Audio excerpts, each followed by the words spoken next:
Happy Dhanteras সবাইকে। আমার মা আজকে ধনতেরাস উপলক্ষে কিছু কেনাকাটি করতে গেছিল। মা আমার বন্ধুর সাথে গেছিলো, এই যে বান্ধবীটি। আর এখানে যে করুণাময়ী কালী মন্দির রয়েছে, আমাদের খুব বড় একটি কালী মায়ের মন্দির, তো সেখানে একটা জুয়েলারি দোকান ছিল, ওখান থেকেই আমরা কিনি। প্রচুর ভিড় হয়েছে দেখতে পাচ্ছ। আর মন্দিরটা এরকম খুব সুন্দর করে সাজানো হয়। এটা ঠিক ওই দক্ষিণেশ্বরের কালী মন্দিরের মতো করে এখানে ওরকম 12টা শিবলিঙ্গ আছে, আলাদা আলাদা মন্দির আছে। প্রত্যেক কালী পুজো বা কোনো এখানে যখন উৎসব হয়, কল্পতরু উৎসব হয়, তো তখন মন্দিরটা এরকম সুন্দর করে ডেকোরেশন করা হয়। আর প্রচুর মন্দিরের প্রেমিসাসের ভেতরে প্রচুর ফুলের গাছ রয়েছে।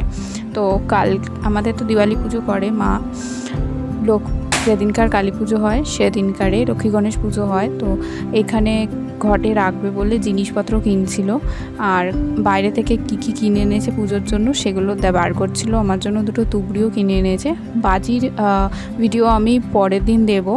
এই জিনিসগুলো কিনে এনেছে। তো আমাদের যে মায়ের মন্দির আছে কালীতলায় বাইরে, তো সেখানে মা পুজো দেবে, অমাবস্যার পুজো এবারে। তো শাড়ি, সব কিছু ফলমূল, প্রসাদী সব কিছু দিয়েই দেবে। তো সেইগুলো মা বাজার থেকে, দোকান থেকে কিনে এনেছে। আর এই দুটো জিনিস আমাদের বাড়ির ঠাকুরের জন্য মা কিনে এনেছে, সেটা দেখিয়ে দিলাম। আর এরকম মা লক্ষ্মীর চরণ কিনে এনেছে, যেটা বাইরে লাগানো হবে। তোমাদের কেমন লাগলো জানিও। ভালো লাগলে আমাদের চ্যানেলটাকে লাইক, শেয়ার এবং সাবস্ক্রাইব করে দিও।